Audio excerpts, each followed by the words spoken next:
Hey, everyone. Ah, Granny. You're back. So, no good news for me then? You saw right through me. The Traveler collected a lot of spirits, and I checked all of them one by one. None of them matches Leela's description. I figured. It was written all over your face.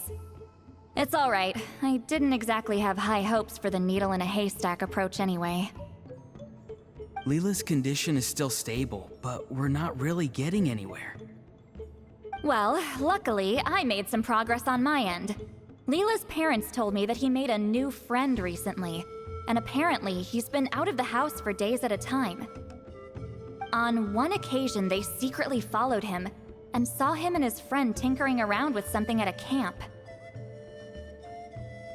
Yeah, some guy who goes by the name Kokuchu, dressed in what looked like Inazuman attire. Is this really all I'll need, Mr. Kokuchu?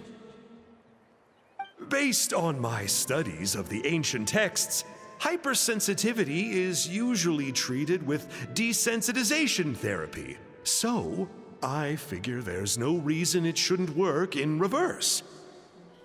Now, for a poor chap like yourself with no sensitivity to spirits whatsoever, you'll have to completely immerse yourself in spiritually rich substances for this to be effective. I'm electing to name this approach hypersensitization therapy. Is it risky? You're the spirit duffer, not me. I'm sure you're more clued up than I am on the potential consequences of brute force clairvoyance. Ultimately, it's your decision. All right, but I do have one last question. What's in this for you? People like me obviously don't have much clout in this tribe, so it's not like I can offer you much in return. You think I'm looking for a reward? Oh, my good sir, take a look at my face. Isn't the answer written here clear as day? What? What's written there? Just a friendly guy who's happy to help. What? So some random guy from Inazuma just felt like helping Leela cure his spirit deafness? Hypersensitization therapy, huh? What a novel idea. Could that really work? Not on Leela by the looks of things. It's anything but novel. Our tribe used to offer it as a treatment once upon a time. But it was so fraught with risks and had such an abysmal success rate that it was eventually outlawed. As for this Kokuchu fellow, I'm sure he has his own agenda. He conveniently disappeared right after Leela got into this mess. Leela's parents gave me the address of the camp, so I went and checked it out. There were clear traces of spiritual energy. And also, look what I found. What's this? A broken shard. Probably from a weapon or some sort of ceremonial implement. You feel that? It might look old, but it has extremely strong traces of spiritual energy. Leela must have used this as his medium. It would definitely explain how a spirit duffer like him was able to trigger a clairvoyant experience. Wait, there's something else. It feels so familiar. I think this is somehow connected to my ancient name. Connected how? Is it like a shard of an ancient name? No, more like... I think this item might have belonged to a previous bearer of my ancient name. Okay, that's it. Granny's getting itchy clairvoyance fingers. I'm going to try using this shard as a medium. Cool, same as last time? The Traveler can use the Spirit Loom to record what you find on a woven scroll. Nope. Auroron can do the recording this time. Why?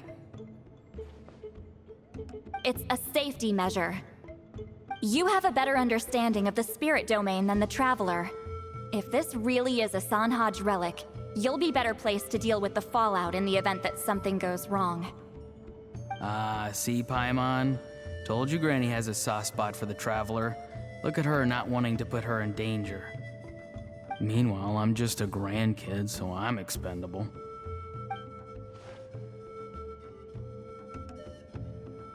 Hey, what are you blabbing on about? Sorry, Granny. I'm ready now. Then let us begin.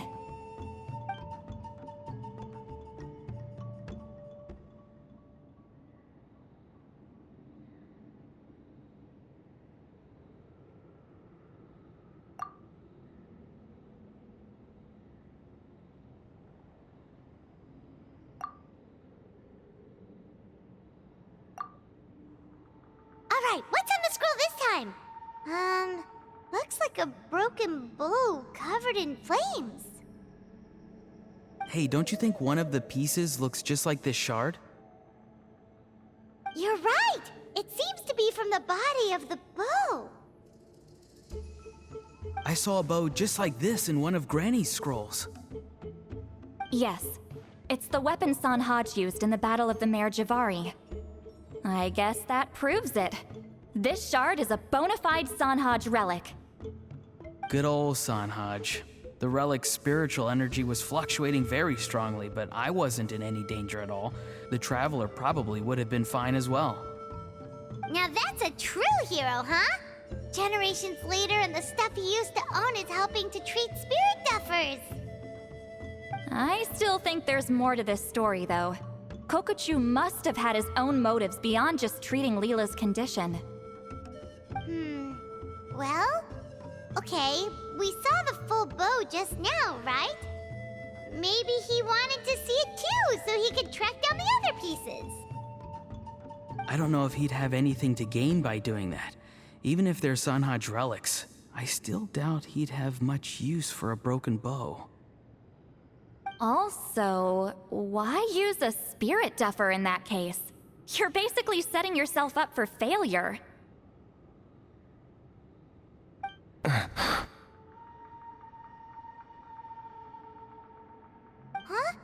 Leela's body is responding! Let me take a look. I can sense a spirit being drawn to the relic.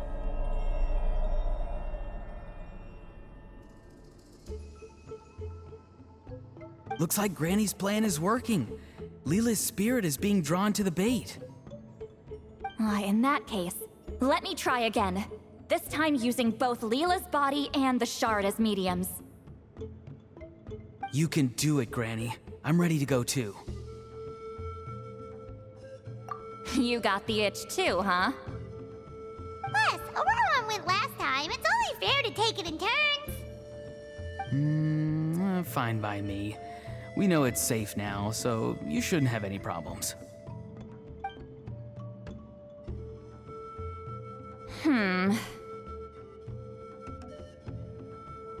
All right, if you insist. Be my guest. Just let me know when you're ready.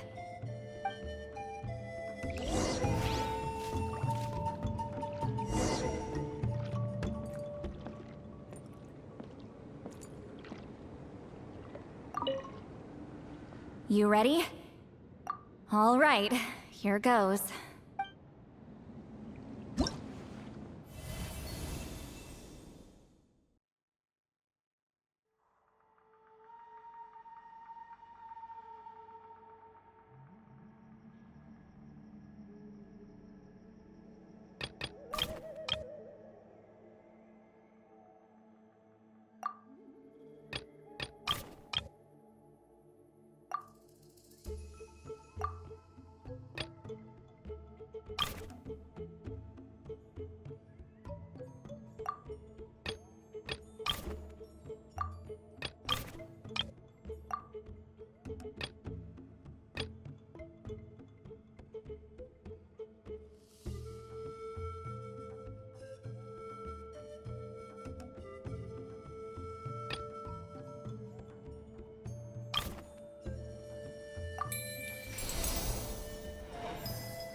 Another image has appeared. This one is a map. A map? Of where? Could it be the Mare Jivari? The Mare Jivari? The Mare Jivari was reduced to a desolate wasteland after that big battle. Or rather, it became known as the Mare Jivari after what happened there. The ashes of the monsters and warriors who fought there covered the entire battlefield. Sometimes, bone-chilling cries would be heard from the depths. Other times, the whole region would become engulfed in towering flames, drowning out the cries. That place is full of untold dangers and mysteries. Over the centuries, the finest adventurers have tried to prove themselves by venturing in. Sadly, most ended up perishing there. That lasted up until around 20 or 30 years ago, when strange things started happening. People started speaking of an enormous dark creature the size of a mountain, roaming around inside the Mare Jivari. And then, shortly after that, the whole region just completely disappeared. Nobody knows how, but that infamously ominous place just vanished from the face of the world.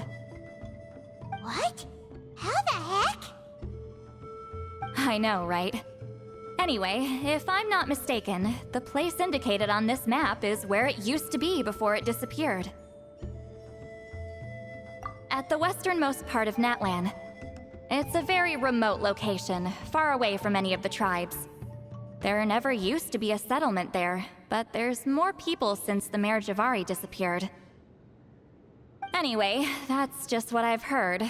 I've never been there myself. This is what age does to you. The older you get, the less adventurous you become. That's just an excuse. Granny's too lazy to take a trip that far away. Hold on a second. There's a spirit approaching the shard and the woven scroll.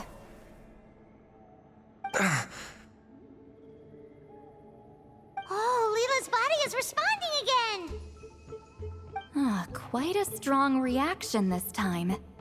Does this mean what he was really seeking was the Mare Jivari's location? I sense it too. There's a soul nearby. Almost a complete one. This is creeping Paimon out! Seems like the plan is working. So, can we just wake him up now? Not today. You might think bringing a spirit back into its body is like pouring water from one bottle into another, but it's far more complicated than that. I need to borrow a ceremonial sword and make some other preparations. It'll take me about 2 days. But don't worry, now that his spirit's returned, there's just one step left. Let's meet up again in 2 days.